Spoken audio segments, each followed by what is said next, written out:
सकता है। पसंद और प्रेम एक ही चीज है? नहीं बाबू, दोनों अंतर चीज है। प्रेम अलग चीज होता है और पसंद अलग चीज होता है, समझा गया? आप जिस फूल को पसंद करते हैं उस फूल को तोड़ लेते हैं, लेकिन आप जिस फूल से प्रेम करते हैं उस फूल में पानी डालते हैं। समझ में आ गया कि नहीं आ गया?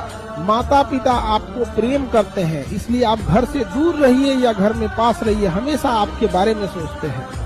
और जिन्हें आप फोन पे बतियाते हैं वो आपको पसंद करते हैं, वो आप दूर जाइए, उनको भी उनके बदले कुछ चाहिए, आप उनका केयर कीजिए, ये कीजिए। समझ में आ गया कि नहीं आ गया?